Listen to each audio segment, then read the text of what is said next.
To make sure that he can hear me.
Today is Monday, February 1st, 2021, first day of Black History Month, and we celebrate that every single day right here on Roland Martin Unfiltered. Coming up on today's show, we will talk about, first of all, we have Reverend Dr. William J. Barber, Poor People's Campaign, what they are emphasizing for President Joe Biden, as well as Vice President Kamala Harris. A 9-year-old black girl pepper sprayed by cops in Rochester, New York. People are angry and upset. Also, Chloe Bailey puts a video out celebrating her 1 million social media follower. Why are folks attacking this black woman when other folks like the Kardashians have appropriated blackness to the tune of $1 billion? Also, Nascar driver Bill Lester is here to talk about his new book. It's a jam-packed show. It's time to bring the funk on Roland Martin Unfiltered. Let's go. He's got it. Whatever the biz, he's on it. Whatever it is, he's got the scoop, the fact, the find. And when it breaks, he's right on time and it's rolling. Best believe he's knowing. Putting it down from sports to news to politics. With entertainment just for kicks, he's rolling. It's the go, y'all. It's Roland Martin, Rolling with Roland now. He's funk, he's fresh, he's real, the best, you know he's Roland Martin now.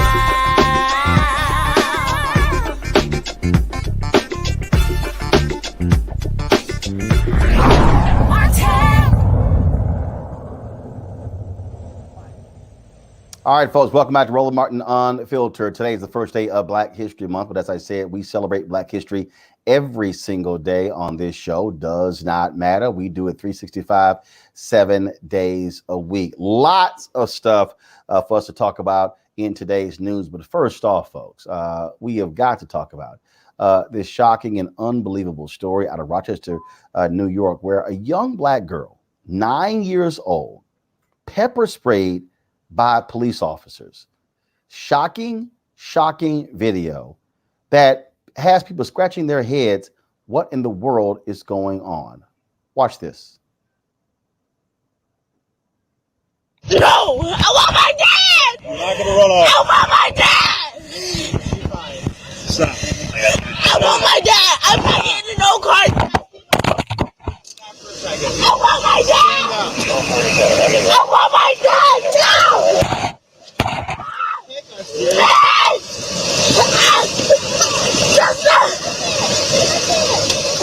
Stop!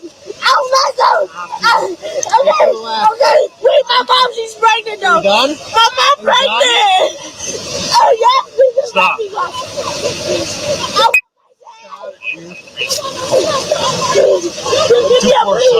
I want my dad, Boss for SR. Mom's still trying wait, to fight. please. You go help my Keep mom. driving She's by. pregnant. You go help my mom. Daughter's in She's custody. pregnant. Please. Let's go. Please. Get up. I want my dad. Get up. I want my dad. I want my dad. Car out here. I want my dad. I got one car out here.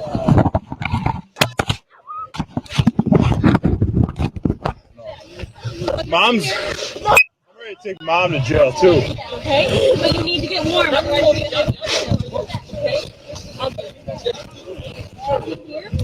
Yeah. No.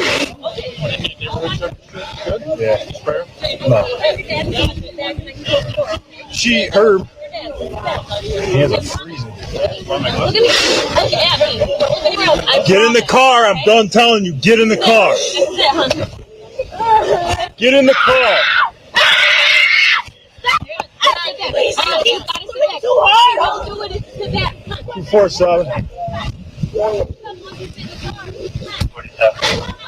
So we're going to play for you the video of the police union defending that. We'll get that ready. Let me go to my panel right now. Dr. Avis Jones, the Weaver, leadership strategist, Mustafa Santiago Ali, former environmental justice, formerly with the EPA, Dr. Julian Mavo, president Merida Bennett College. Avis, 9-year-old girl, cops gets called. They get called. Here's a 9-year-old girl, pepper sprayed.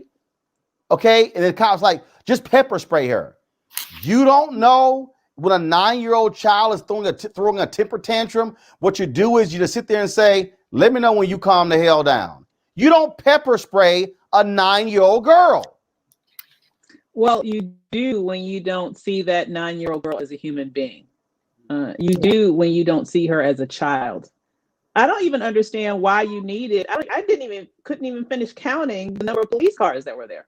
It had to have been at least 6, 7 police cars there for one 9-year-old girl. This is what we mean when we talk about the dehumanization of Black bodies. That's exactly what it is. And once again, you contrast that with what we just saw a couple of weeks ago. People literally storming the Capitol, beating police officers with sticks, with hockey sticks, with fire hoses, with crutches, with everything, killing one, maiming others, and then they're getting escorted out of the space completely untouched. And now you have this, and if you're going to bring in police unions into the discussion, where are the police unions on that? I haven't heard one police union say one peep. So this is just what happens when you have a system that continuously and habitually dehumanizes and criminalizes Black bodies. I don't care how young you are. I don't care what gender you are perceived and treated as if you are a mortal threat by people who unfortunately have the power to utilize violence against you in any way they want to. And in the vast majority of situations, absolutely nothing happens to them as a result. It's not just the dehumanization, it's also the defeminization. Would they have done that to a white girl? Hell to the no. So Black women are systematically treated as we are less than other women. We are treated as if we don't matter. To pepper spray, the whole thing, I mean, my stomach was just nodding up. To pepper spray, to brutalize a child, that's what she was, a child, is to basically say, Dred Scott, Black people have no rights that whites are bound to respect. That was the Dred Scott decision. And here we are again, years later, looking at this and looking at this child. And I have to just emphasize that this child, because young Black women are not allowed a childhood. And that's a really big part of the challenge. Remember the young girl who was pulled by her braids, her dreadlocks, by a police officer in Florida. But we've seen again and again and again, young Black girls being treated like they're grown women. And even as grown women, they should not have had to deal with this. This is chilling. And I hope there are consequences, but we know that all too often they're not consequences. That people get to do whatever they want to do to Black people in general and Black women in particular, and there tend to be no legal consequences to their abrupt, insane behavior.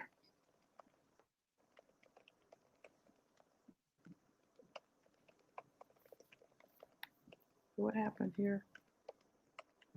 I can't tell you anything about it. He came to the scene shortly thereafter. They were trying to get her into the car and made a decision. He made a decision there that he thought was the best action to take.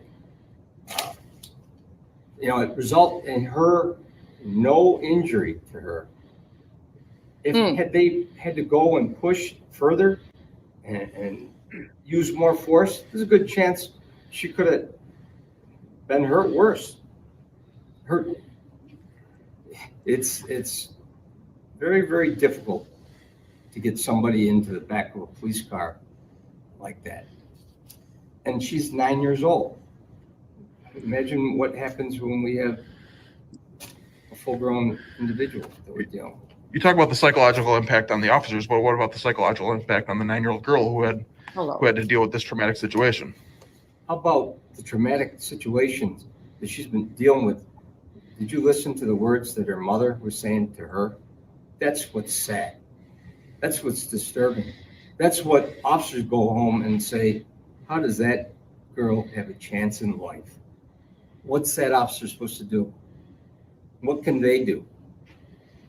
You know what? Understand how we respond to situations. Let me go from a man with a gun call, a traffic accident, to a family disturbance, to another incident. After this, those officers probably had to go on to several other calls that night. This doesn't happen in a vacuum. Some of those officers probably didn't get a chance to even discuss it until when? Now, Mustafa, here's the issue here, okay? Police were responding to a family disturbance call. The officers had to wrestle the young girl to the ground. This was the quote. Officer says, "You're acting like a child." What does the 9-year-old say? Quote, "I am a child." Now, again, according to the police chief, the girl tried to run away. The officers then handcuffed her and attempted to take her to a hospital in a patrol car. This is the point that I keep raising, Mustafa. You cannot, this is why when people talk about defund the police, when they talk about how you shift services, you should not be sending cops to a call that clearly there's a mental issue here. The young girl threatened to kill herself. You don't send cops. This is why you must have mental health professionals working in police departments, or you have a system set up where you send mental health providers and not cops. Cops are going to do what cops do. Pull out guns, shoot people, tase them, pepper spray them. That's what happened here. And so, of all the people, you're so wrong about defund the police. This is what people are saying. You cannot have a law enforcement response to all problems in America. No, I agree. This is infuriating. You know, we continue to see this time and time and time again. And then especially when we see children are being placed in these situations, the little girl was scared, you know, so she had to actually go through trauma. She's seen police officers, whether on TV or in her own personal life, who have, you know, done all kinds of egregious things inside of our community. So that is how she's been socialized to the interactions that happen with police. And when you don't, you know, they're supposed to be trained in de-escalation, whether it's with adults or children. And of course, a part of that de-escalation is making sure that you also have individuals who have expertise in dealing with children who are brought into the scene. And when you don't do that, you get these types of situations. And I'll just add the other thing. I know the asthma rates in Rochester. And I know that many Black and brown children have asthma. So when you start pepper spraying children who may or may not have asthma, you are also putting them in a life and death situation. So not only have you impacted her, you know, from a mental health side of the equation, dealing with the trauma from these police officers that he just got through talking about, well, what's the situation going to be like, you know, when someone's an adult? Well, you've already put in place how that person is going to be fearful of you, how that person is not going to trust you. And then you also put their lives in danger because you don't know if that child has some type of a breathing difficulty. And you're also in a COVID-19 moment where I did not see people wearing masks. So you may have also exposed her to the virus. So there are a number of different dynamics that need to be addressed, but it goes back to the restructuring of our police system in this country, which no one wants to have a serious conversation about that. And they just want to automatically shut it down and be like, well, that's folks of color who, you know, are just, you know, calling out these issues in a way that's not truthful. You see right here in color how serious these issues actually are and why change has to happen. This is the thing over and over and over again, Avis. It keeps happening. And again, I go back to so many examples. Kajima Powell in St. Louis, the young man who was playing with a screwdriver there in Dallas. In fact, Rochester, this is the same police department where they put the bag over the head of the mentally disturbed brother and suffocated him. Same police department that led to massive resignations. Well, it looks like that not enough people resigned, right? I mean, you know, it seems like to me that police department needs to be cleared out. there needs to be a cleaning house in that space. Maybe there needs to be a Department of Justice investigation into that police department and have it operate under some sort of consent decree such that it can treat the community to which it has sworn to protect and serve as an entity that actually does protect and serve those citizens. Some deep rooted clean out. I mean, it seems to me this might be a situation where everybody needs to be fired and they need to hire people back one by one based on better qualifications, better criteria, because clearly there is a systemic problem with that police department in terms of how it interacts with the community in a very violent and inhumane way. There's no fixing that. That seems to be, when you see the excuses that we just heard, there's justification for that behavior, meaning that they will do it again. They don't see anything wrong with it. And so because of that, they need to go, and they all need to go. Julian, the thing here, and this is what we see this all the time, calling the cops if you're Black could end in death. You know, Roland, it's a dilemma for many Black people because often there is intervention that's needed. But when the intervention requires the Rochester Police Department, the DC Police Department, whoever else police department, they come with their biases.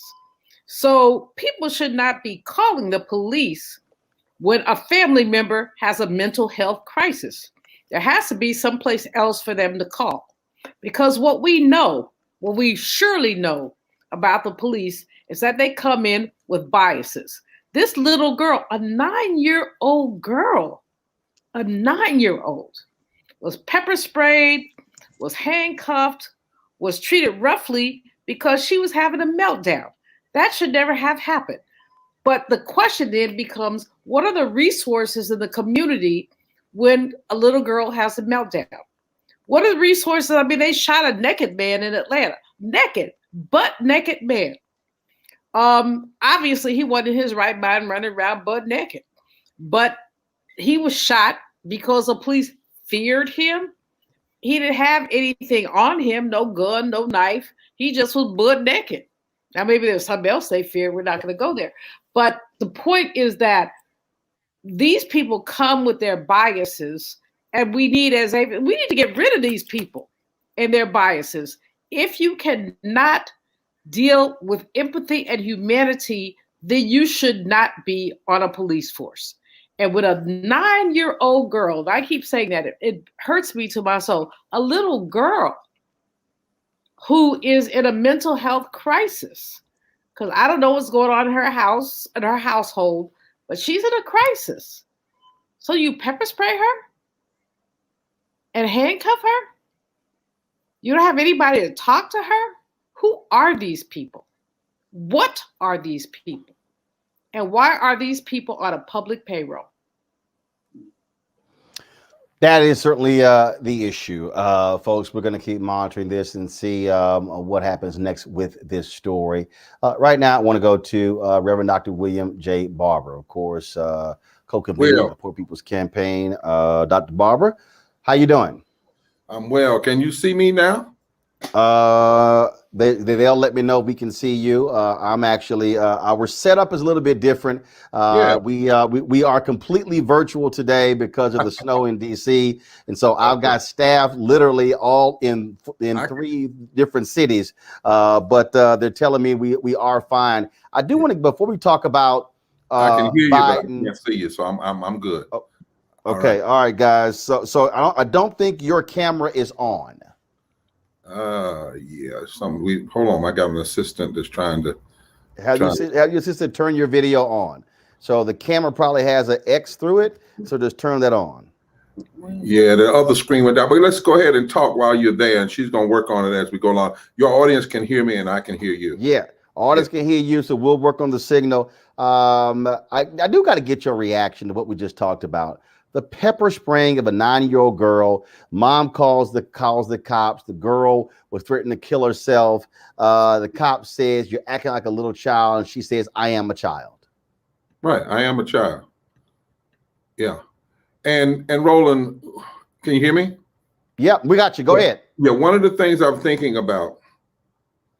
So you pepper spray a 9-year-old girl who's in a mental crisis, but you don't pepper spray grown folk that aren't crazy who storm the Capitol with guns and beat people with fire hydrants and kill people.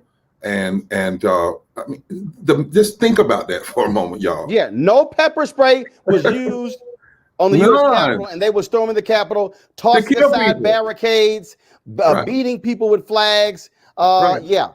And you talk to them. I mean, that's what's, I'm real close to saying words I try not to say when I'm listening to this. So the grown folk, the grown white folk come in, they're climbing walls, they're using all kinds of barricades, they are beating people, hitting them with, flagpoles and fire hydrants, they're carrying zip ties, they are saying they're coming to lynch somebody, telling you what they're going to do. We're coming to lynch, we're coming to hurt, we're coming to destroy. No pepper spray. What we saw was folks saying, hey, how you doing? This is your house. Oh, by the way, come on in. Then we hear a 9-year-old girl. I mean, the reality is, this is what I think. I don't think any of this is going to stop until, number one, we can actually bring not local, but federal charges for murder and felony assault that have large penalties against police without any way they can get around it. Number two, we are going to have insurance companies say, we will no longer insure your police agency and pay people off if you're engaged in this kind of racist activity. And number three, when we talk about defunding, I've been thinking about this. There's a process. It's not what everybody wants yet, but there is a process for defunding already in place. It's called Title VI, Civil Rights Act of 1964. It said that anybody that gets federal money, that engages in discriminatory tactics, the federal government can defund them. Problem is, we haven't been doing it. Mm-hmm. You see what I'm saying? The law is there. It's inside. Now, it's not finally what Black Lives Matter. I'm not trying to suggest that, but I'm trying to say that until we can have that, they know they're not going to be left up to the local DAs. Federal charges for felony murder or for felony assault, number one. The private insurance companies that insure these folks saying, we're not going to insure your company. Just like your insurance company, you can have life insurance, but if you go out and commit suicide, then they're not going to pay, right? So it should be the same way. If a police department, in essence, if you kill innocent people, you are committing a form of policy suicide, and we're not going to protect you. We will break your city, your county will just have to go broke because you have no business doing that. And thirdly, we should be using Title VI of the Civil Rights Act. I heard you say Rochester. This is another time they've done it before. We will pull your federal money, or you're going to fire the people and get this thing straight. That's what's going to. But look at again. And I'm about love and all that, Roland. But I didn't see no pepper spray. Maybe it was a few instances when it really got rough. But for the most part, I saw people fussing and cussing and running and breaking and trying, and it was not even a shot rang out. 1 million Black people came to the Million Man March, and not one act of violence.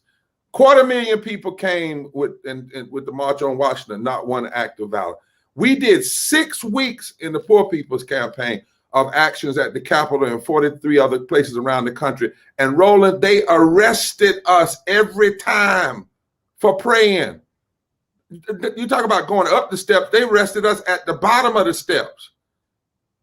So I have no tolerance for this, and we've got to stop it. And it's only going to stop when people have penalty. And we can no longer leave it up to the local. It's got to be a federal penalty. And it's got to be harsh penalties for it, and we've got to pull the money back. I want to pick up on that point right there, because when you talk about the use of Title VI, it's only been a couple of weeks since the inauguration, January 20th. President Biden has signed a significant number of executive orders, and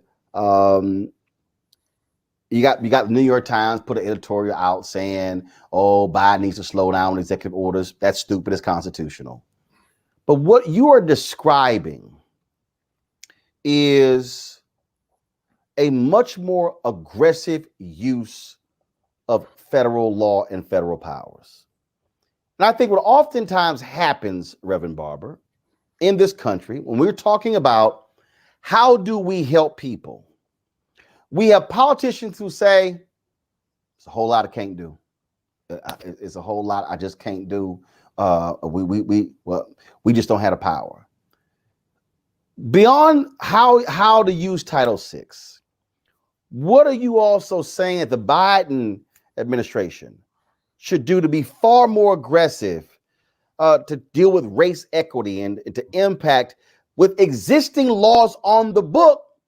You just got to be willing to use them and wield them, frankly, just as aggressively as Donald Trump and Republicans do. Exactly. So first of all, one of the things is when we talk about racial equity, we need to be talking about first what the Civil Rights Act actually allows to be done, because it's never really been fully enforced. And that act can be used against businesses, because anybody that gets anybody that gets federal money can be held accountable. You know, back in the day, Roland, when they were trying to pass laws, they ran some things through the interstate commerce, and they said, okay, you can discriminate all you want if you can get your goods from one place to the other without using federal roads.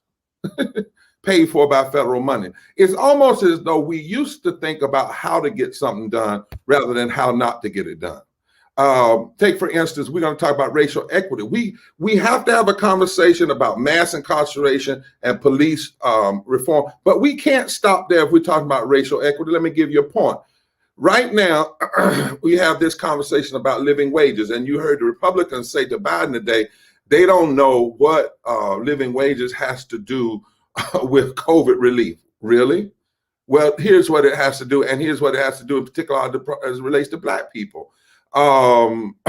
If you raise the living wage to $15 an hour right now, which is only finally doing what the March on Washington asked for, because the March on Washington wanted $2 an hour, which would be $15 an hour today. All right, if you do that, that would give 50 million people, poor and low wealth workers, it would pull them immediately out of poverty. Now, talk about racial equity. 30% of Black people would be impacted. 25% of Latino people would be immediately impacted. All right. In addition to that, we know that if you add tip workers, of which Black and brown people, especially women, because 70% of tip workers who make $2.15 plus their tips, they are low wage workers. 60% of those could not get in unemployment because the state said they didn't make enough base pay to get unemployment. But if you raise them to $15 an hour federally, then you impact a lot of people. And in addition, 6 million people who lost their jobs during COVID and were forced to go back to work. And Roland, I heard something today that'll make you just, that tip workers in restaurants, the women, were told to pull down their mask so that people would tip them more during COVID. Pull down their mask so that people would tip them more.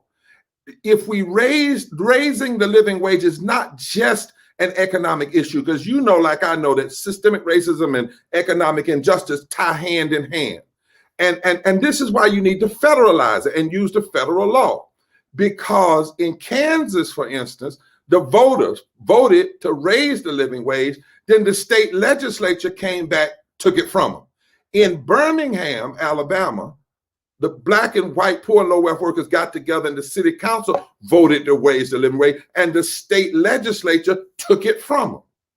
And so we have to wield federal power with much more strength, with being more strategic, and we have to look at it in every area of this work. And that is where we are in this moment. We just had tens of thousands of people. We started 14 weeks of Moral Monday today. And we had tip workers, we had black workers, we had white workers from West Virginia, we had SEIU, we had One Fair Wage. We're all coming together saying that we must have just COVID relief. And we must have $15 an hour now, not 5 years from now, but now. Now, on the COVID relief side, in terms of using federal power, you know, what we cannot have is negotiation with bullies, compromising with bullies. And that's all. That's what Republicans are. They're bullies. They have proven they don't believe in compromising. But worse than that, we cannot have the people who were infected first, called back to work first, paid the lowest wages first, and died first, to now be the last ones to get relief. And the last one. And so federal power, all of it, every bit of it, has to be used in whether it's using the resolution process, so that one vote gives you the majority, whether it's taking a hard relook at Title VI of Civil Rights Act and saying to folk, everywhere you're discriminating, we're going to pull your federal money if you don't straighten up and fly right. Whatever it is, federalizing $15 in a union so that state legislatures cannot unpack or cannot take away from people their living wages, restoring the Voting Rights Act so that as these state legislatures start trying to enact now all of these racist voter suppression laws in response to the lies about voter fraud, you know, they're starting to do that now. Well, we need immediate restoration, full restoration of the Voting Rights Act and expand it so that federal law can stop them from whatever they're planning on doing. We have to have it. Reverend Dr. William J. Barber, I certainly hope the White House is listening. Bottom line is the power is there. They just got to be willing to use it. Use it. Just got to use it. All right, sir. Thank you so very much. Mustafa, you worked in the administration. Talk about that. Again, the using the full force of the federal government. Laws already on the books. But the question is, will you be aggressive? That's one of the things that we're saying the same thing in the Department of Justice. Is Merrick Garland going to be as aggressive in using those laws? Will you have folks on the environmental side, on the housing side, the health side as well? Every federal agency using the laws to change the conditions of this country. Yeah, we have the laws on the books currently to actually be transformative for this country and actually give people a fair chance at being able to not just survive, but thrive. You know, Reverend Barber talked about Title VI. You know, frontline communities and their leaders pulled together a commission of individuals to put together a set of recommendations that they shared with previous administrations, and you could never get folks to move forward on it in any type of a serious way. When you talk about Title VI, you've had Title VI cases around HUD and transportation that have been successful, and the rest of the federal family has refused to move forward on that, and folks don't want to use that hammer. And as Reverend Barber shared with you, if you're not willing to use the hammer and actually take resources away from the states, if they're not willing to do the right thing, then folks think you're playing. You know, they take you as a joke. I mean, I just got to give folks real talk on that. And then we were having a conversation also about the Department of Justice. If we are serious about making transformational change inside of our country, then that means that we've got to double, maybe triple the size of the Department of Justice so that they can be all the places that they need to be, that they have the capacity and resources to hold people accountable. And if we're not willing to do that, then we're not serious about change. So the laws and statutes are on the books. The question is, are you willing to take folks to court and hold them accountable? And the other part of it, are you willing to actually take resources away from them? Trust me, if you take one or two states' resources away who violate, whether it's Title VI of the Civil Rights Act or some of these other laws and statutes we have on the books, you will get people's attention and they will get some act right. But I also say that you got to give them the tools and resources to do the job right. So the Biden administration has some choices to make. You know, are you going to get serious on the enforcement context? And Roland, I'll close with this. You know, we never have a problem in spending huge amounts of money on enforcement when it comes to putting more police officers inside of our community. But as soon as you want to have enforcement on the entities that are impacting our community with toxic pollution or other things, then people want to talk about, well, we really shouldn't be using the resources that way. That's when you know if people are actually serious about change, or if they're only serious about change when it impacts their communities in a positive way and not yours. That's an important point there, Julian, that again, if you use the power that you have, you just got to wield it. I mean, that was the thing. Look, we were all highly critical of the use of federal authority by the Trump administration. But what they did is they went and said, okay, how far can we push this? And then, of course, they crossed the line as well.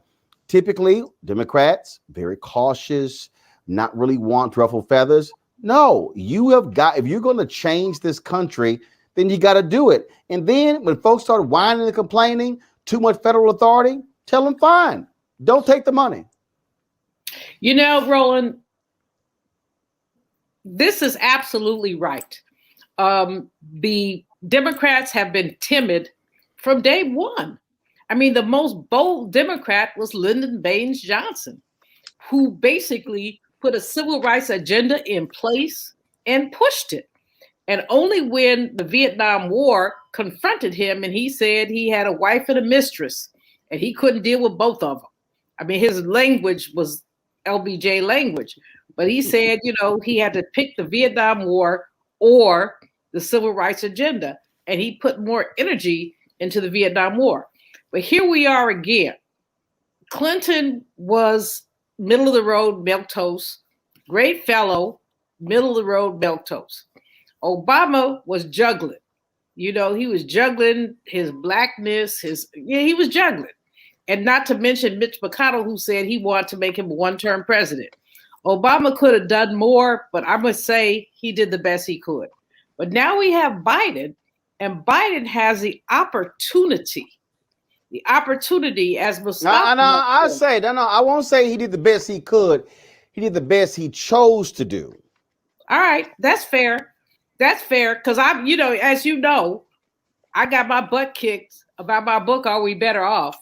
Got my butt kicked all over the country. People were like, why could you criticize President Obama? Because he was wrong. But as Mustafa has said, you know, there are laws that we can use to essentially get to justice. There are laws that we can use to hold people accountable. And the question is whether President Joe Biden will do that. And he may or he may not. I'm not really thrilled. His first few days have been great, but I'm not really thrilled with this little hokey pokey that he's doing with the Republicans who he says 1.9 trillion, they say 600 billion. I'm like, you know, you can't even put a ring on that. That's just wrong. And so the more he plays with these fools, the more he loses credibility with the people who elected him. Hold tight 1 second. Looks like we have lost the live stream on YouTube. Keenan, let me know what is going on. Literally, okay, now it looks like it is back. So now it's lost. So let me know what's going on with the stream here. Send me a message in our chat. What's going on? Are we still connected on all three platforms? But again, looks like we're having some issues with one of the platforms here. Folks, be patient with us. Again, we're dealing with weather here in DC. We're not streaming through our normal process in terms of where we are, in terms of how we're located. So it looks like it is, so again, we're not in our normal studio. We're actually in 4 different cities, got different people who are spread out how we are broadcasting. Let's see here. It is buffering, but we're still connected. Final point on this particular story, Avis. It's about power. It's a great example Julian used, who she talked about LBJ, because he was the Senate Majority Leader, because he wielded power, he knew how to use power. Congressman Adam Clayton Powell knew how to use power. President Joe Biden spent 36 years in the United States Senate. He knows the Senate rules backwards and forwards. He knows he knows where the power is. The question is, will they now completely use it? That is in question. I will say that he has indicated that they are willing to go straight to reconciliation and bowl right over the Republicans. And I hope that they do. Because here's what we know. When the Republicans are in power, they don't even give a nanosecond of a thought around issues of bipartisanship. That's never even an issue that's in question. So I just really, I understand that this is part of what he campaigned on, I believe largely as a way to provide even yet another contrast between him and Trump. But the reality is, why is this burden of bipartisanship supposedly only on the back of Democrats? I'm really kind of tired of that. What we do know is that he won by an overwhelming majority, despite the lies that Republicans, some of them are still saying to this day. He received over 80 million votes. He received an overwhelming victory in the Electoral College. He won over 60 court cases. So in my mind, he won 60 damn times. So, he has a mandate. And he is having this meeting with Republicans. We'll have to see what happens as a result of that. But I kind of, if I were a betting person, I would say that he has this meeting so that he could say, he put an olive leaf out in terms of bipartisanship, which is already just that one meeting is 1,000 times more than the other administration did, and definitely more of an eye towards bipartisanship than what we saw in terms of behavior of Mitch McConnell when President Obama was in office. So he checked that box. But now it's time for him to do what's necessary for the American people. And we are in crisis mode. Clearly a package that is literally 1/3 of what the Biden administration has proposed is not adequate to meet the dueling challenges that we face right now in terms of a health catastrophe that is literally killing thousands of people per day, as well as an economic crisis that has people facing hunger, people facing eviction and homelessness all across this country. So I think he'll have this meeting as a political act to show that he's bipartisan. And then if I had to place a bet, I would say that he's going to do what he has to do. And the Democrats have already signaled that they are ready, willing, and able to take care of this on their own without one Republican vote. And I hope that's exactly what they do. All right, then. Look, absolutely. That's what needs to happen. Look, you wield power. When you got it, when you go out there and you spend billions of dollars to win, then you actually win. This is exactly what you're supposed to do. Got to go to a break, folks. When we come back, we're going to talk about this story that we've been covering, dealing with the issue of CBS, allegations of racism, discrimination when it comes to pay, impacting Black African Americans, Latinos, but also what about this Freelancer lawsuit as well, folks, and how folks have been greatly impacted. We'll talk to a woman who has put her career on the line to sue CBS on this very issue. We'll talk about that. Also, boy, don't you just love it when the racists show how racist they are with the body cameras rolling? Yeah, police chief and cops in Georgia, they've quit. Why? Because they were all caught on tape expressing how racist they are. We'll discuss all of that when we come back on Roland Martin Unfiltered. Back in a moment. I'm about to get on the highway, so keep resisting. God bless. I've been following you guys from way back. And I said, man, I really want to partner with you guys. I shot you all a tweet. Jordy, man, he hit me right back, like, boom, like, hey, could you get on the call? And I said, yeah, sure.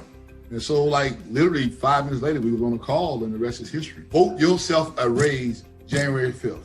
To me, it was one of the first few campaign messages that I seen that resonate with me. We can get lost in all the jargon that's going on with politics. You cut through all that. So you're going to vote right now, right? I know that's right. You're voting for your boy, huh? I was trying to get me a photo. I love it. It's so nice. I had this perception about Georgia, but the tour allowed me to run across so many different people of all different backgrounds. We hit Augusta, we hit Macon, Savannah, Valdosta, Warren Robins, Atlanta, Kennesaw. We really hit like 15 different cities. So it was really eye-opening. When we went to Valdosta, right? And that was the last place Trump had visited. What we were received was so much love. I was blown away, the support and the people came out with honk and a horn. Yeah, thumbs up. Hey, man, appreciate y'all out too. Okay, buddy. Painting, man. Gotta spread the word, man. And it changed my perspective of Georgia. And I started thinking like, man, we really can do this. I feel like this is an army. I feel like there's a camaraderie amongst us that, you know, the resistance that I felt when I was in the military. I love this country, bro. I love America. It's the best country in the world to me. And to see so many people coming together to defend it, to fight for it in the midst of all the opposition. The American spirit, the American fortitude is still strong. I've seen it. I was out there. I witnessed it. I'm just grateful to be a part of it. So just keep fighting. Just keep the unity, keep the love. We really can turn Georgia blue.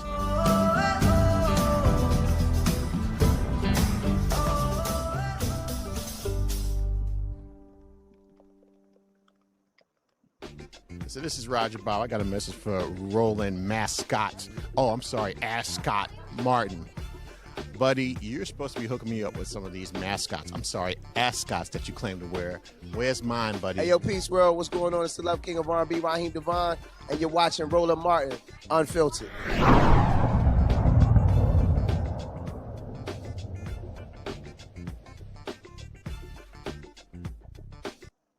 When you think about the fact that 2043, we are going to be a nation that's majority people of color. I've really focused on this a lot on television, on radio, and my speeches. That my focus is trying to prepare us to have demographic power while also having educational, economic power at the same time. Because there's nothing worse than having demographic numbers, but then you still don't have that economic power, that political power, and education power. Well, you know, you and I think most people know and understand that education is what we've got to impress on all of our people. We've got to help people to understand that if you want a decent quality of life, if you want the kind of quality of life where you're not having to worry about your food and your nutrition and, you know, being able to pay your bills or buy a house, then you've got to become educated. The more education you have, the larger the paycheck is. And of course, we've got to be involved in entrepreneurship, taking the talent that we have to create businesses. And there's a lot of opportunity for that.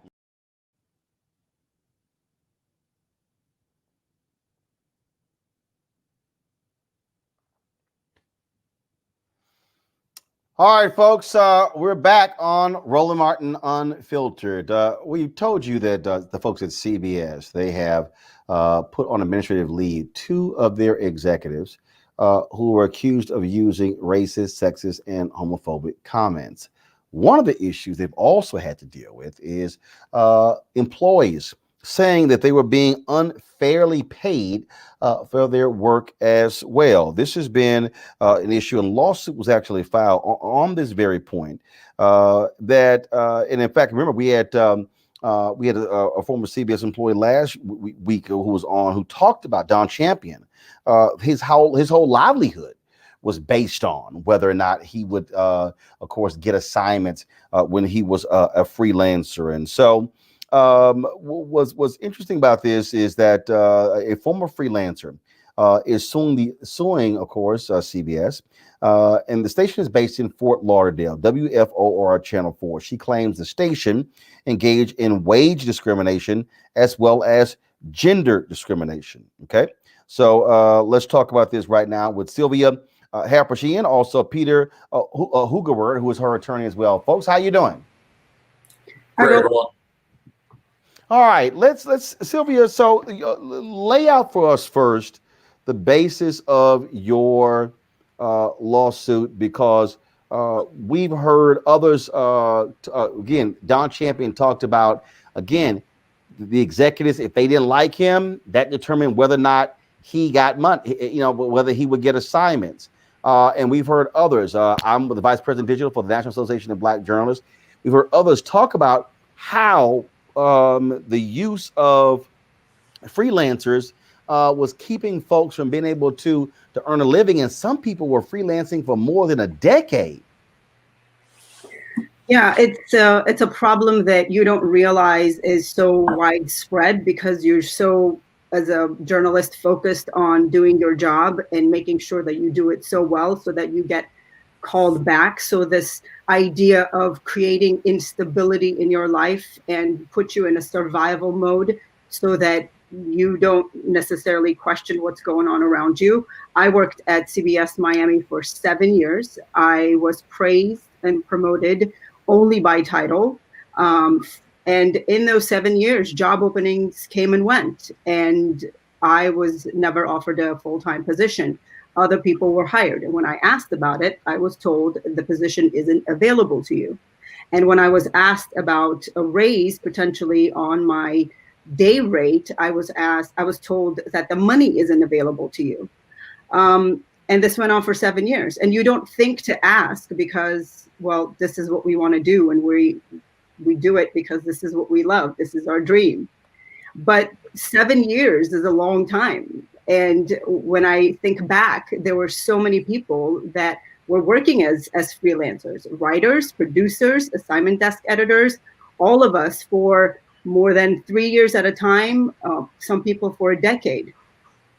And to be honest with you, I am nervous being here, even though I took legal action and my attorney's joining on this call. It's scary because the way CBS has managed from the top down, it trickles down into the local newsroom, and the message was always very clear: speak up, or put it in writing, or ask questions, go to HR or business department. The consequences are severe. The bullying and the retaliation is severe. You're either not going to be scheduled, or if you are, you're not going to get the assignments that you rightfully have worked for or deserve. I've spoken to dozens of people out of WCBS, KPEX, out of KCBS. Some people were fired and let go because they asked questions about their time cards. And the issue is that CBS blatantly and bluntly told all of us to write a flat 8 hours on our time cards, regardless of whether we worked for more than 8 or not. So when you think about it, if I'm covering a hurricane, which I did on multiple occasions, and I'm working 18 hours for 5-6 days in a row, I'm getting a flat rate of 8 hours day pay. And when that happens over and over again, the economic disparities and the difficulties are very difficult to overcome. Personally, and this is embarrassing to admit on some level, but I could no longer afford my car to make my car payment. So I had to turn my lease in, and I had to buy a scooter to get to work. I've talked to several people out of WCBS. There was a person who was getting paid $80 a day in New York. $80 a day. And how are you supposed to survive? And when you hear these stories, and I hear these stories because after the lawsuit, dozens of people have called me and have told me their stories. And you hear them over and over again, you realize you're not the only one who was passed over for a job. You're not the only one who was put in that kind of position. So I thought it was extremely important to speak up and stand up and do something about it.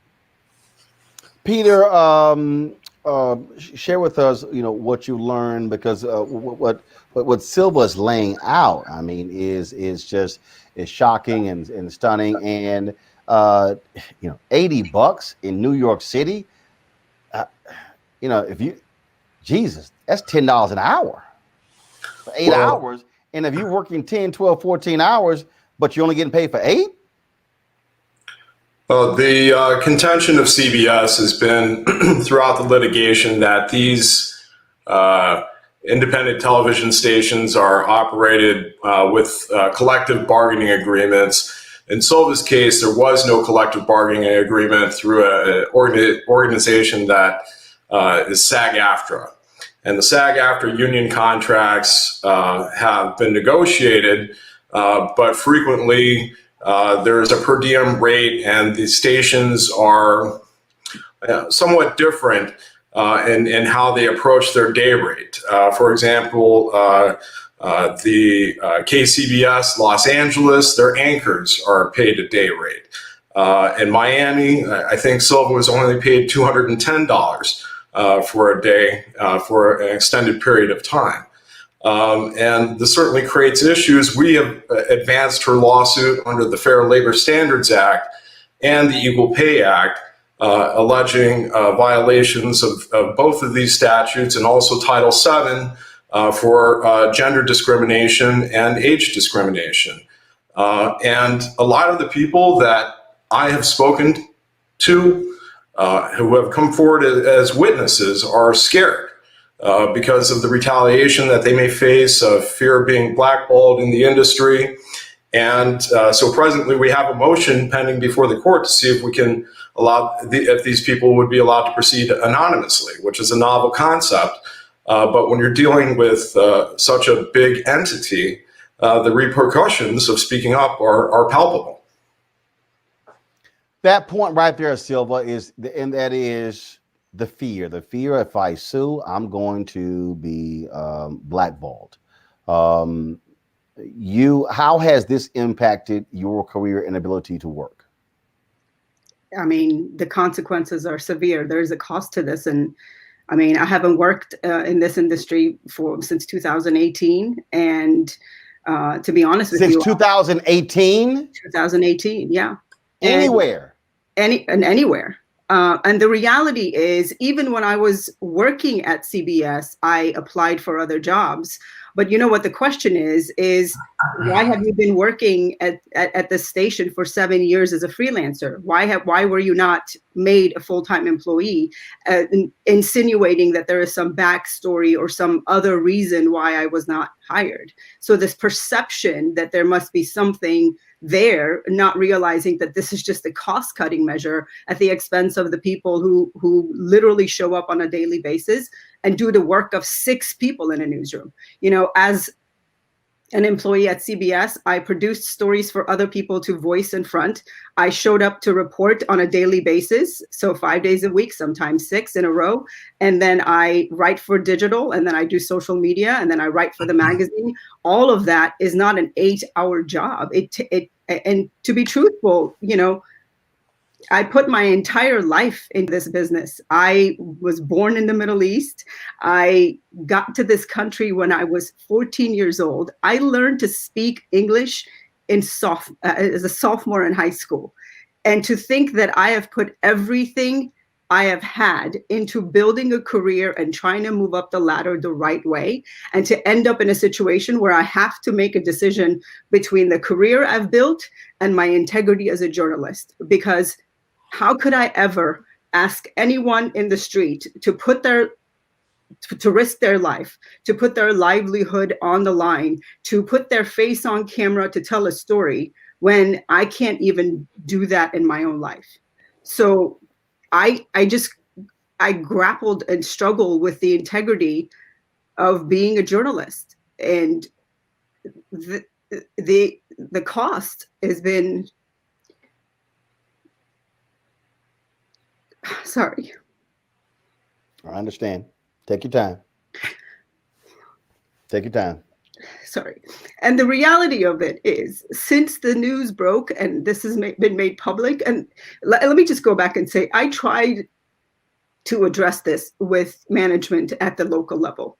And because of the way this leadership with the 2 people that now are on administrative leave, the way they've emboldened and encouraged leadership on the local level to be, there are no consequences, right, to their actions. So this trickle-down effect is real. So people are walking on eggshells. People who worked at CBS a decade ago I've talked to them in person, and I've got names and stories dating back a decade ago, and they're still afraid to come forward and tell their stories because of the fear of retaliation. And the reality is, it's not enough to hold those 2 people accountable. We have to address this trickle-down effect on the local level, where management is able to get away with anything. You know, part of the reason I came forward and that is because I tried to addressed this with my manager. And then after I left in 2018, I did file a complaint during that investigation and nothing happened. I filed an EEOC complaint, but really the last thing that happened to me was that as a reporter, I was sent on assignment and I was sexually assaulted on assignment. And when my complaints and concerns were ignored by the manager who sent me to that assignment, which was, and Roland, you can appreciate this, to go cover a story at the public parking lot of a football game at the Dolphin Stadium, where for 13 hours, people have been tailgating and drinking, and to do a live shot at 11 o'clock. And when I addressed my concerns to be put in that kind of circumstance, I was told, are you refusing to do your job? And seconds before a live shot, my ass is smacked, I'm groped and touched inappropriately. And when I complain, and again, I'm told, are you trying to say you're refusing to do your job? And sent back to the same circumstances for the second time 3 weeks later. And when I finally took it to my female news director, her response to that kind of environment was to stop complaining and to stop whining. When you have a culture, a toxic environment and toxic culture that allows for that kind of behavior and that kind of management to deal with issues on that level, then it makes you kind of wonder, what am I doing here for $210 a day without a car and working 18 hours? And to think that there are hundreds of people who've gone through this organization and have experienced exactly, well, not exactly the same thing I did, but very close. And I can't even pretend to understand what my Black and brown journalist brothers and sisters go through. You heard Don Champion's story. And when you look at the Excel spreadsheet Peter and I have, where we continue to talk to people from CBS, from all of the different stations across the country, and they repeat exactly the same stories and the same MO, the being bullied, retaliated against, if they spoke of. People have lost their jobs, people have lost their livelihoods, and 95% of those people are women above the age of 40. There are people of color, and there are people of members of the LGBTQT community. And you can't turn your face from that kind of circumstance. And if it's one person, then you have a disgruntled employee. But you have hundreds of people with the same story, you have a problem. You have a cultural problem. I'm hopeful that they have been put on administrative leave and that the powers that be are trying to change things, and this independent investigation has been launched. But I'm going to be honest with you, I've gotten calls from almost everyone on that list, and everyone is still afraid to speak to people who are leading this independent investigation. So the fear and the and impact on our careers, it runs deep, and it's important to know that our lives have changed. My life may never be the same again. For 20 years, I built a career that I was hopeful to just show up to work and to do my job. And that may never happen for me again. But how could I ever ask someone else to put their life on the line, to be a witness or to tell their story, if I'm not willing to do the same for myself? Peter, final comment. Well, I mean, the law is in place to protect people like Silva. We've advanced her cause in the court, and only a jury can decide who's right and who's wrong on these things. But the arguments that I think that we're advancing are trying to change the dialogue and make the people who do the hard work in the field and produce the stories, report the stories, make it so that it's a fair workplace and environment. And when the people who are asking the reporters in the field to put only 8 hours on their timesheet, when that's not factually true, I think there's a lot of implications to the local station and to the network for their employees who are being asked to not report accurately, something that's a key component for their job. So, but we'll have to let the courts decide. Peter, we appreciate it. Silva, thank you very much for sharing your story. Again, as one of the folks involved in NABJ, we're going to do our best to ensure that this external investigation is done properly and fairly, that people are also going to be heard out. And so, again, CBS has already announced who that's going to be. We are going to be talking with those lawyers very soon, hopefully in the next 48 hours, to make clear how we believe this investigation should be conducted, and we'll stay on top of that. So we certainly appreciate it. Thanks a lot. Thanks, Roland. Thank you very much. Folks, got to go to a break. When we come back, cops in Georgia busted the racism all out in the open now.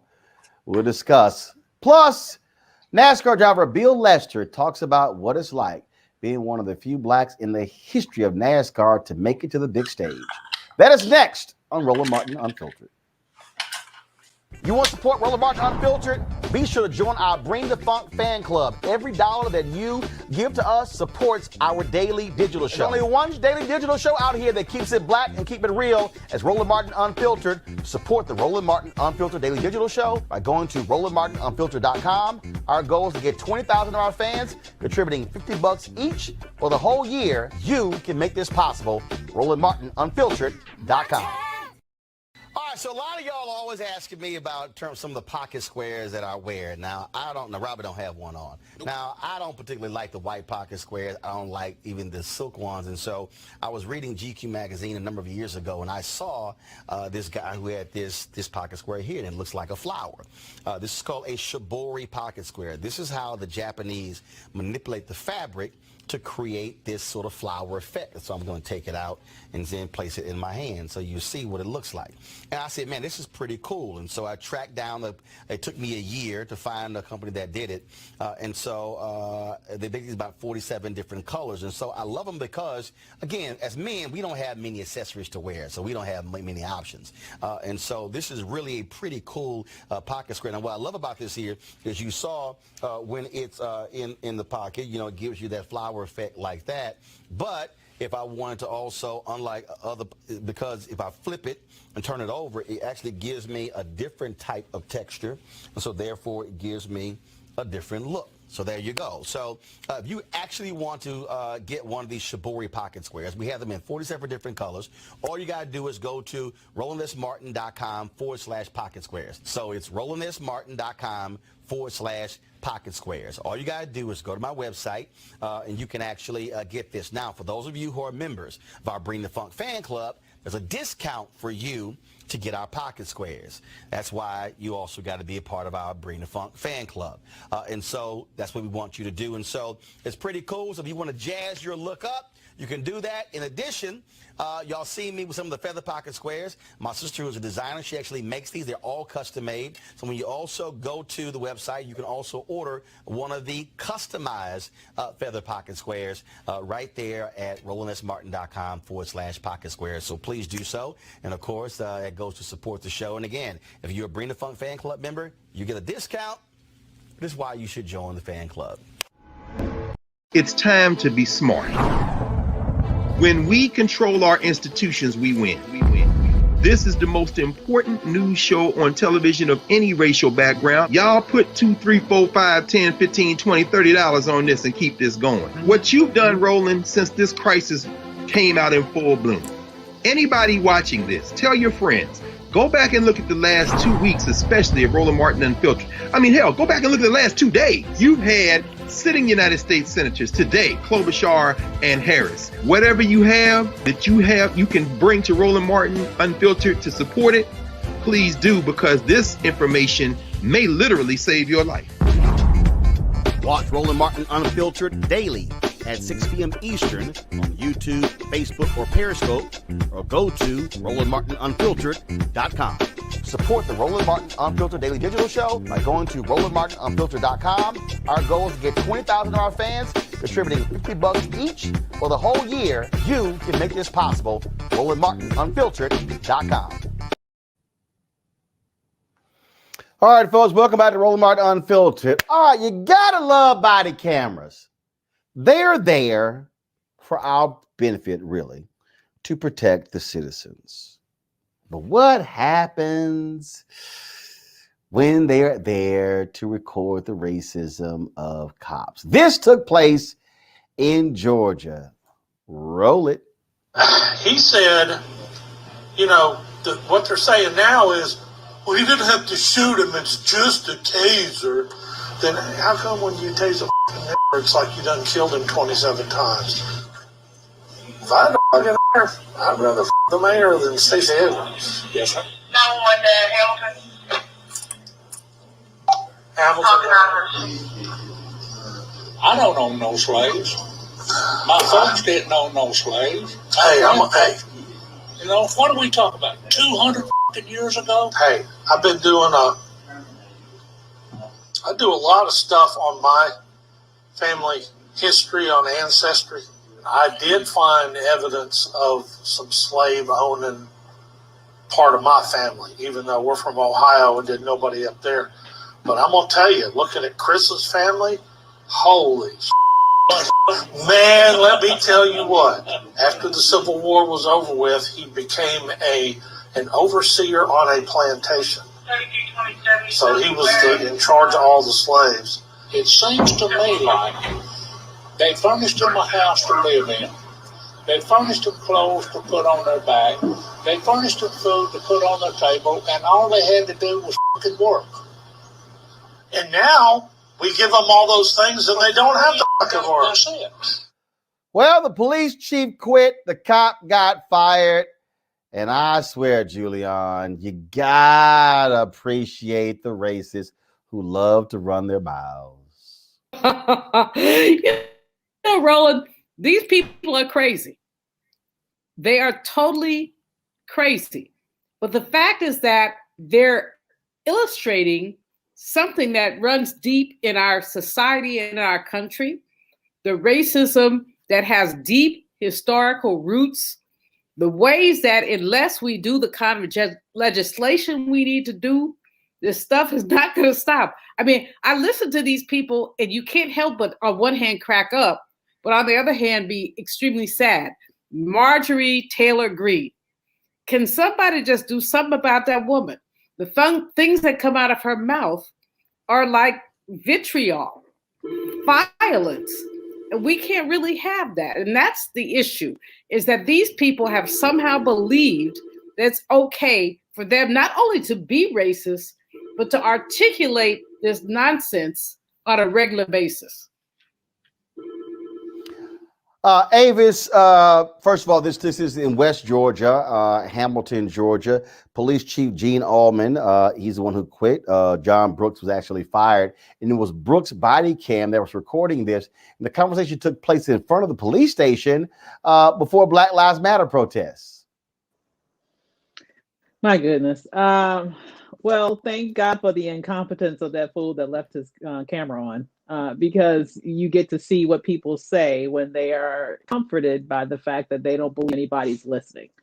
And, you know, what's really instructive, though, about this conversation is the deep hate and vitriol that it seems to indicate that they have for Black people. Is it any wonder, then, why you have this rush to violence, while you have this abundance of use of force, why you have this likelihood to kill rather than to de-escalate?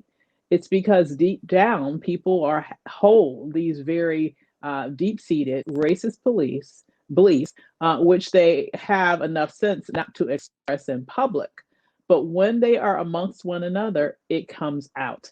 We're just lucky that we caught it this time. But it also makes you think that if that was the police chief, and that was a police officer speaking this freely among each other, what does the rest of that department look like?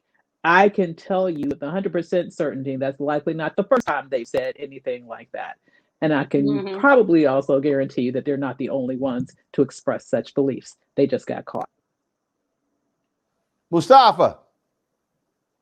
Set you free. It will set you free from your job when you share these types of racist belief systems. And, you know, we know that this is unfortunately integrated throughout both military, through many of our law enforcement, not everyone, but far too many, which makes it a dangerous situation because these are the folks who have guns. These are the folks who are making split decisions about whether you live or you die. And we also got to make sure that, we have this administration to start to think more critically about law enforcement. And again, there are good folks who are in law enforcement, but let's be sure. And one of the ways that we can be sure, and it takes some resources, is that there needs to be a psychological evaluation before, one, people are hired, and two, periodically throughout their career. You have all these evaluations that go on for folks who are airline pilots because they have people's lives in their hands. So we should also have these evaluations that have to happen for those who have guns and who are making decisions. And if we're not willing to invest the dollars, then we're going to continue to get what we're going to get. Oh, you're absolutely right. And so bottom line here, again, and for all the people out there who keep saying, oh, no, there are no racists in the department. Really? Really? Yeah, I thought so. We always got to tell them, all right, y'all, you know what time it is. No charcoal grills are allowed. I'm white. I got you, bro. Illegally selling water without a permit On my property. Whoa! Hey! You don't live here. I'm uncomfortable.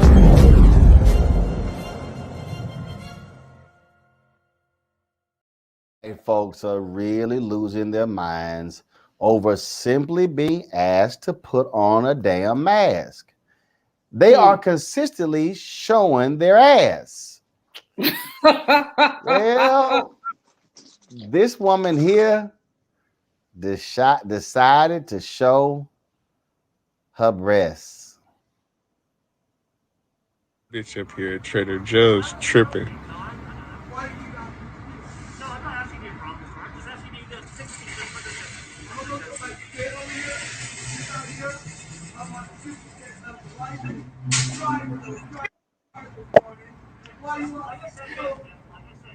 She running up on shit.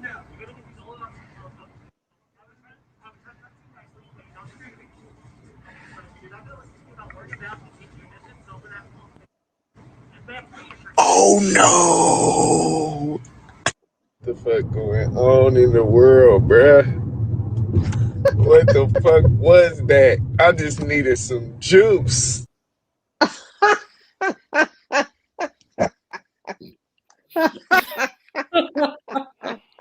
He just needs some juice. You know what? Y'all think I was lying. Y'all think I was lying. Roll that video again. No. We don't need to see it no more.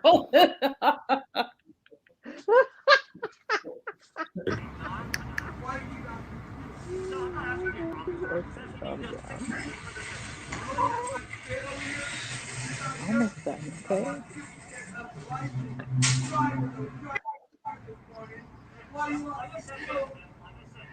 She running up on shit.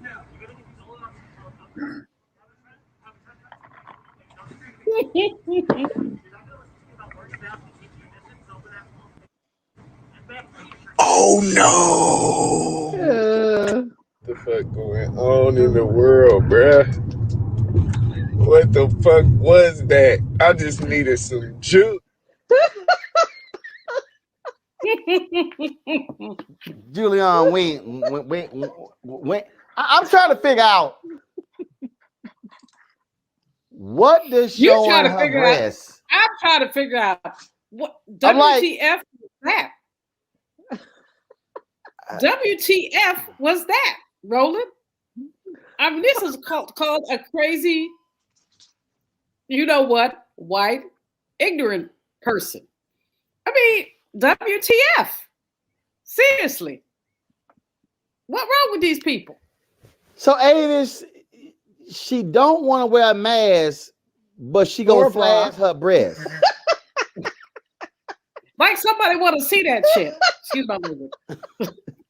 I mean, look, my language. I don't care if you don't want to serious. wear a bra. I understand. It's, we kind of on lockdown still. I rarely put one on myself these days. But let me just when you outside in public, you need to put on a mask. However, I don't really understand why there was the connection between the mask situation and then flashing people. I mean, it's like shock and awe. What was she trying Avis, to do get you from that? flash? I don't understand.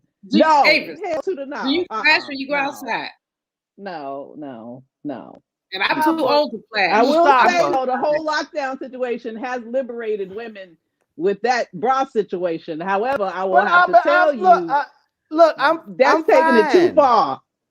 I'm fine, Mustafa. You ain't got to wear a bra. COVID is not going to attack your breasts. So you ain't got to put a bra on, but your ass got to put a mask on. You know something? Hey, Roland, we with you. I don't know what's wrong with these crazy people. So I truly do not. And it's ironic. It was at Trader Joe's. I was there about 2 weeks ago, and this white woman wouldn't put a mask on. She refused to, and I could feel her breath on the back of my neck. So I was trying to be kinder and gentler. I turned around and said, "Ma'am, could we please observe social distancing, and could you please put your mask on?" And heaven told me no. But the young white man who was behind her called for security. Unfortunately, I'm well known in my neighborhood. So I'm not understanding, Mustafa. Show my breast, but I ain't gonna wear a mask. I've seen a lot. She was horny. I've seen a lot of things that I'm trying to forget, and that is now burnt into my mind. So you have to have some therapy service for me. You got this: no shoes, no shirt, no service. It's no shoes. I mean, it don't say no bra.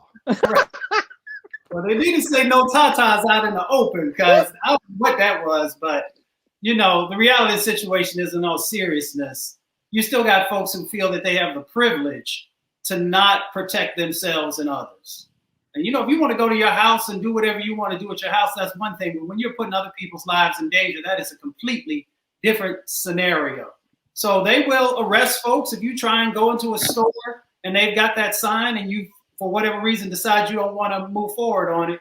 They should also make sure they continue to arrest these folks who are putting other people's lives in danger. And especially, that's the deals with the public decency laws that are out there. You can't just go around, showing folks special stuff. I'm not going to say that, but so we just. But the bottom line is this: they will not. There is no bottom line. These white folks are crazy.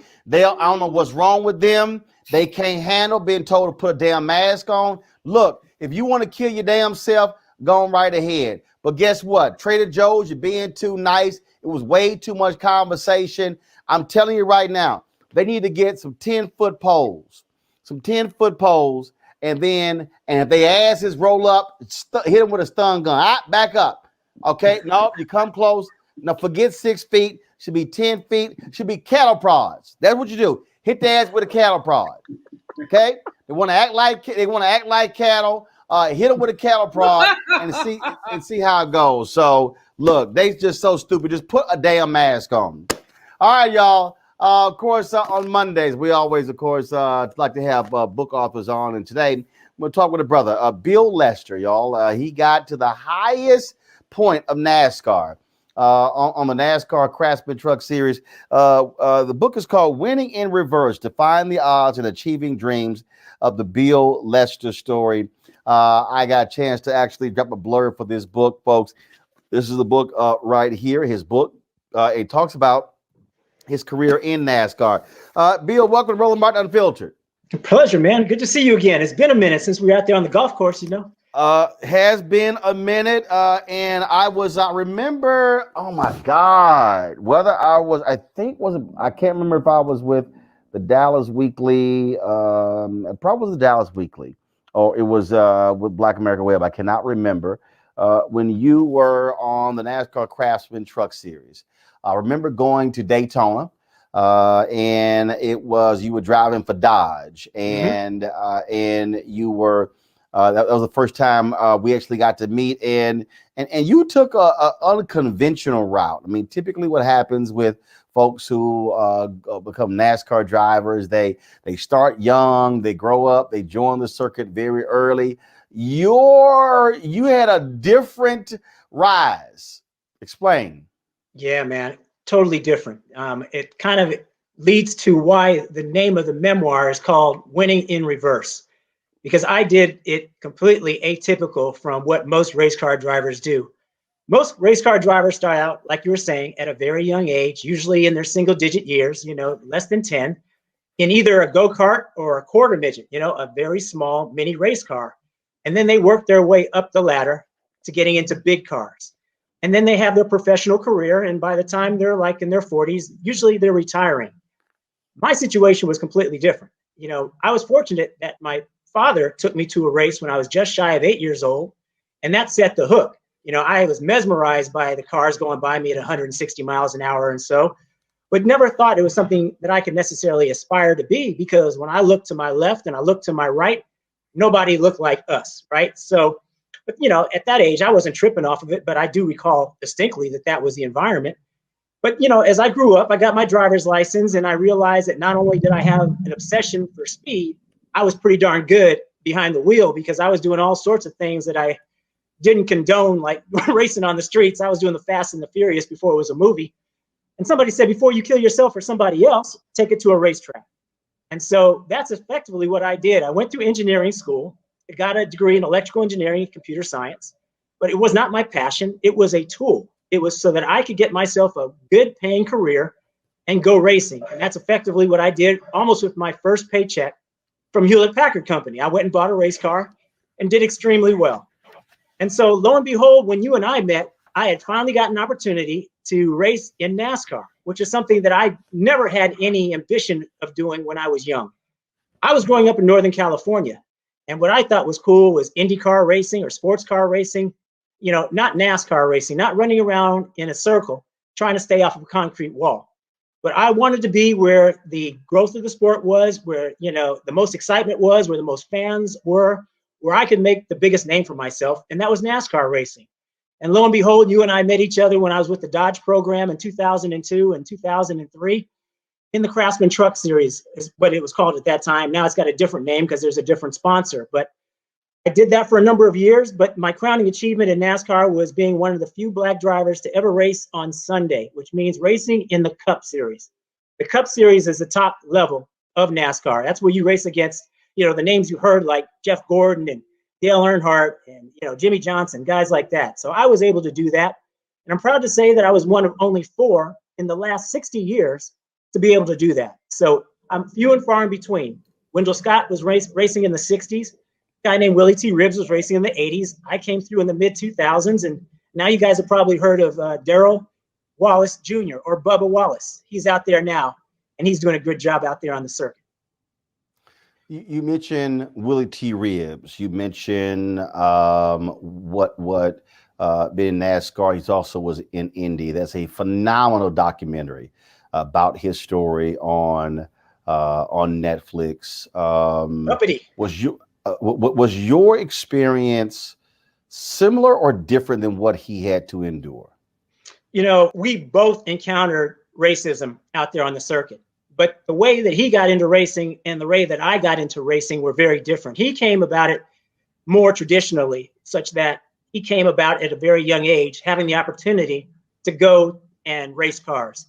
He comes from a racing family. His father was also a racer. And so he actually went to Europe, which was a wonderful training ground for him to hone his skills. So he got to do it at a very young age. I didn't get to do it until I was in my 20s to begin racing. And then I didn't become a professional race car driver until I was 40 years old. That's when I became a full-time professional. I had a 15-year career in the high-tech industry at Hewlett-Packard.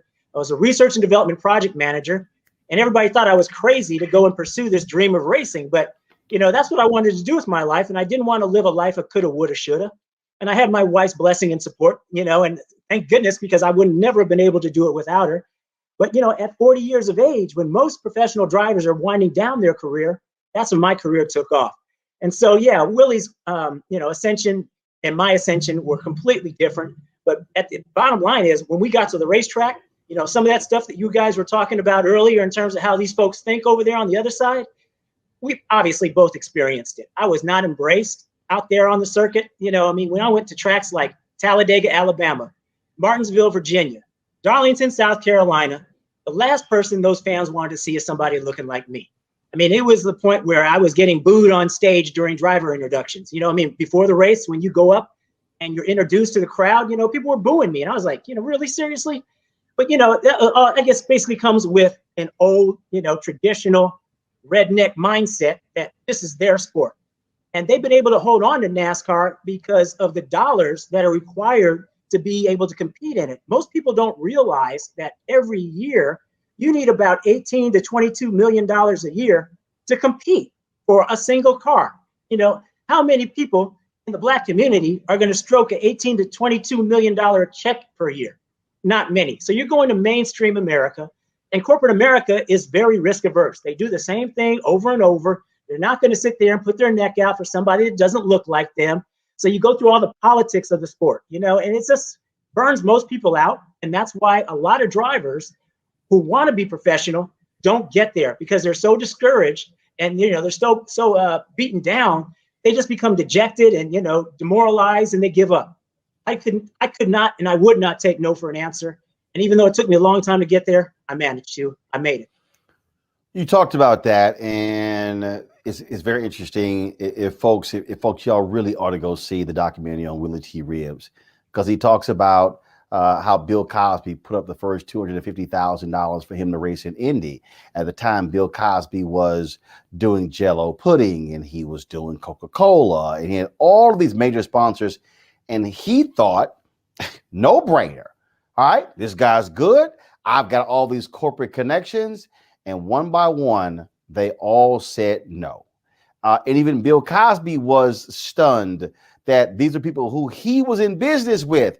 And they were fine with Bill Cosby selling their products. They were not going to support this project of Willie T. Ribbs in Indy. And so, and another thing that people don't realize, we talk about, you know, NASCAR and how it operates. You know, we think about traditional teams, football teams and basketball teams and baseball teams, and you have that structure. NASCAR is different. Your teams are individuals. They're not, you don't have a city. It's not like the league awards a franchise. The reality is NASCAR is really controlled by one family. Yeah, that's right. The France family. You know, it's it's independently owned and operated effectively. And so most people don't realize that either. There's no, like, you know, in the stick and ball sports, there's usually players unions and things of that nature. That does not exist in professional motorsports, especially not in NASCAR. I mean, as a NASCAR driver, I was an independent contractor. You know, I wasn't even an employee of the race team that I drove for, right? Every year I had to determine what was the best opportunity for me to be successful, whether it was being, you know, a part of the team that I was just racing for, or whether or not, you know, the pastures were greener by my taking my skills, my talents, you know, my helmet, and going to another team, you know. So there was no job security, and it was crazy. Every race team effectively was looking for drivers to bring sponsorship along with their talents. It's almost as crazy as, you know, telling LeBron James, well, LeBron, you know, we see that you can jump out of the gym. You got eyes in the back of your head. You can pull 3-pointers out of your rear like it's no tomorrow. Okay, now bring $22 million with you, and you can play on our team. That's almost effectively what it's like in terms of a NASCAR analogy. I mean, we have to bring the resources to the team so that the team can operate. What the teams do is they provide the infrastructure. They provide all the people. They provide the equipment, the engines, the shop, the transporters, and all that stuff. But the operational budget is the responsibility, more often than not, of the race car driver. So it's about the most silly financial dynamic that you can imagine. You know, Bubba's got this team that he's with Michael Jordan and Denny Hamlin, which I'm really excited about.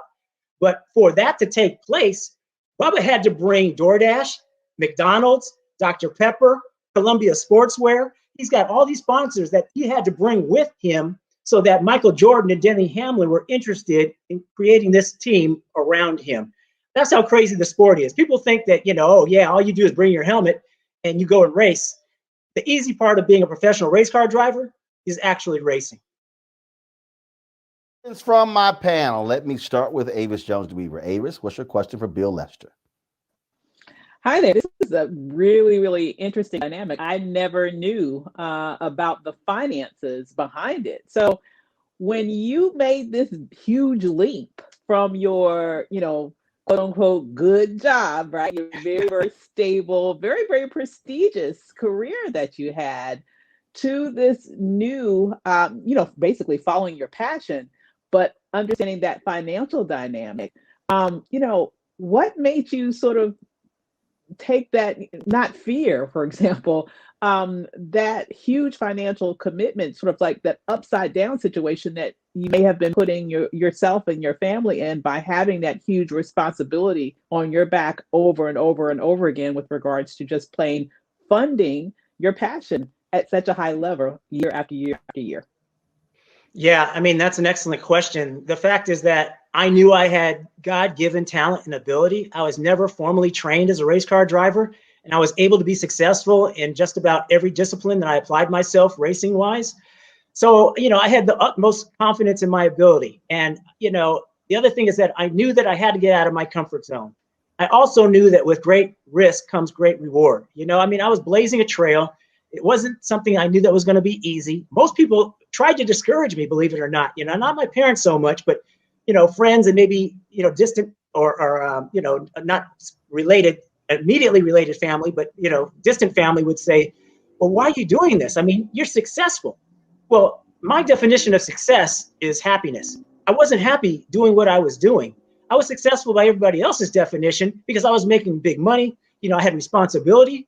But I was miserable going through the 8 to 5, the Monday through Friday. I was living for the weekend. I couldn't wait to get to a racetrack and try to either race a car or talk to people that were at the track that could make some of my dreams and ambitions come together. I mean, my heart and my mind and my passion was elsewhere. It wasn't at corporate America. I could do the job, but I had no passion for it. And I just didn't want to live a life of regrets. So I knew I had one opportunity to do it. And with my wife's blessing and support, again, he's the one who kicked me out of the nest. Here I am at 37 years of age. And she says, "Listen, hon, one, you're not getting any younger. And two, you're not getting any easier to live with.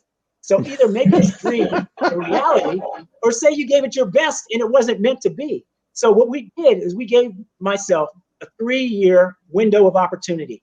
I left HP at 37 years of age. And I knew that if I didn't land a professional gig by 40, I was going to have to go back to the reality of being back in the high tech sector. But lo and behold, my ship came in, all the networking I did, all the perseverance and persistence, trying to not take no for an answer, which I didn't do, it paid off. But you're right, it was a leap of faith. There was no guarantee that I was going to be successful. So I landed on my feet, fortunately. Mustafa. Yeah, well, one is an honor to be able to talk to you. My father and my uncle both race cars locally, so it's great to see you. So cool. what advice would you give a young man or woman who's interested in following in your footsteps? What are the skills you think that they should make sure that they hone to be able to be successful? Well, I'd say the most important thing is to start at a young age. The way that I did it, I probably broke the mold. I don't think that's going to happen anymore. As you know, with all sports, the athletes start younger and younger. And, it's just so difficult to amass the resources that are necessary to start at a young age. Because when I say young age, we're talking about families that are spending 6 figures for their, 6, 7, 8-year-old, son or daughter to try to win a karting championship. And why does it cost so much? Because to win that championship, you got to get out of your own city. You're traveling, okay? And you're paying for a traveling circus, which means the cars are going on the road, the personnel is going on the road, and all that sort of thing. I mean, how many Black families are willing to drop 6 figures behind their, single-digit age kid to go and do it? But that would be the advice that I would have to insist upon, is that you can't start young enough. Why? Because your competition's starting that young. I'm telling you that most of the drivers that come up these days are what I call trust fund kids. Kids that come from wealth and opportunity and don't have to worry about, their families don't have to worry about where that money's coming from. They just have it. A lot of the drivers you see out there on the circuit these days, father's the CEO, mom's the CMO, vice president of marketing, whatever the case is. That's what you see by and large now. I would say that a lot of the most talented drivers are out there. That the most talented drivers are not out there because they don't have the opportunity. And it's because they don't have these doors that are open to them at a young age. So in answer to your question, you can't start early enough. And by that, you can't also start networking early enough, which means talking to those people and getting those relationships, whether it be with you or your parents, to that access to capital. That's the one thing, the biggest reason why there aren't more of us in professional racing. One is exposure. You have to be exposed to it at a young age. And two, opportunity. You got to have the opportunity to take advantage of being able to be in the game, to be in the sport. And it's so expensive. It's such a deterrent. And that's why there's so few of us that have made it. But that's the answer to your question. Start early and network your rear end off. Julian. I mean, your enthusiasm for your sport is overwhelmingly just inspirational. The thing that I heard from you that transcends sport racing was your admonition to get out of your comfort zone, which I think is something that wherever we are, we have to push. So how do you get out of your comfort zone? What would you tell young people, and not necessarily not so young people, about getting out of their comfort zone? And by the way, I appreciate you. Thank you so much. Well, getting out of your comfort zone, really, as far as I'm concerned, is a function of finding a passion. If you find a passion, something that you just can't do without, that was what racing was to me. I ate it, I slept it. It was the first thing I thought about in the morning. It was the last thing I thought about when I put my head on the pillow. I knew I wanted to race. And if you're willing to find that passion, believe in yourself, not take no for an answer, you will find a way to get out of your comfort zone. Trust me when I tell you that it was not the most enjoyable experience being around some of these racetracks when these folks, you know, donning their Confederate flag apparel and walking around with their Confederate flags. You know, it was just like, I can tell you, you know, the stories are in the memoir, you know, about just how disheartening that was to me.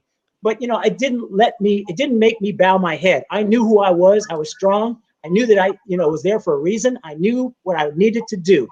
But, you know, it's just not easy. So getting out of your comfort zone, it all circles around to, do you have a passion for something? Do you have the drive? Do you have the perseverance and the persistence to do those sorts of things that are required to get where you want to go? And for me, I had to get out of my comfort zone. Listen, I'm telling you, I'm a guy, as you can tell, no Southern drawl. I grew up in Northern California in the Bay Area, went to Cal Berkeley, and then come to the deep South to race in NASCAR. Nothing would have been further from what I thought my racing career would have taken me to. I would have thought that I'd wind up in the Indy 500 with open wheel cars, or, you know, the 24 hours of Daytona in Florida, or 24 hours of Le Mans in France, but not running around in a stock car in circles, trying to stay off a concrete wall, hanging out with the good old boys. But sure enough, you know, by the way, we share a Bay Area connection. I was on faculty at UC Berkeley many years ago. No kidding. So that's where I graduated with my degree in engineering, and my father was also a member of the staff in the Department of Chemistry. So, yeah, so we share that. African American Studies and Econ. Okay, very cool. So yeah, Bill, I always ask this question of book authors, and that is even those who write their own books. What was that one wow moment as they were writing, as they were researching, where they were like, wow? Did you have one? You know, I'm not convinced that I had a wow moment, but it was, you know, difficult to talk about, you know, some of the pain of being in the environments that I was in, and how, you know, again, I wasn't embraced. I did nothing wrong to get, you know, the disparaging remarks, and, you know, just, you guys use the word vitriol, and, you know, that sort of thing. It was unjustified, and it was disappointing to me, because I carry myself, you know, I think properly, and I treat people as, you know, individuals, and, you know, I don't prejudge and everything. And everybody was prejudging me, you know, and I was like, really? I mean, you guys are so deep-seated in your culture and your prejudice and your racism that you're not even going to give me a fair shot. You know, I mean, I didn't say anything disparaging about your sport or NASCAR. I always, you know, was effectively complimentary about being grateful that I got the chance to be in that sport, you know, and to be in your environment. And it was still just, you know, they didn't want me, So that was probably one of the difficult things. One of the other difficult things is just being so close to having had a victory at a point in my career, and it was effectively taken away from me by a teammate. And that was really a painful lesson, that I hated to have to relive. But to tell the whole story, you got to. I mean, people have said it before, and I think it's true, that to be truthful in a memoir, you got to open a vein. And so, I did just that. I opened a vein. And, I just also wanted to say that, my memoir is just that. It's a motivational memoir with a racing backdrop. I don't want people to think that it's a racing story, because it's not. It's basically a situation where I've identified 8 keys to allow me to be successful and live my dream. And I think these are 8 keys that anybody in any walk of life trying to do anything or accomplish anything can take and resonate with and allow them to live their dreams. Called Winning in Reverse. Defying the odds and achieving dreams, the Bill Lester story. You definitely want to check it out. Bill, it's a pleasure, man. Thank you so very much for sharing your story with us. Hope folks get their copy of this. And then once we're past COVID, then you'll be able to autograph these bad boys for all the folks who get it. Absolutely. Roland, I appreciate you having me on. The official release is tomorrow. Amazon, Barnes & Noble. You can even go to BillLester.com and learn a little bit about me and order it from my website. So I hope you guys enjoy it. All right, Bill, thank you so very much. Folks, if y'all want to support what we do here at Roland Martin Unfiltered, even though we had snow here, let me also apologize. I don't know what is going on with YouTube today, but our signal was buffering. It was stopping. It was all sorts of problems all day. And so same issues we've been having on Facebook. And so we're dealing with lots of snow on the East Coast. It's causing with fiber optics and you name it, but the show must go on.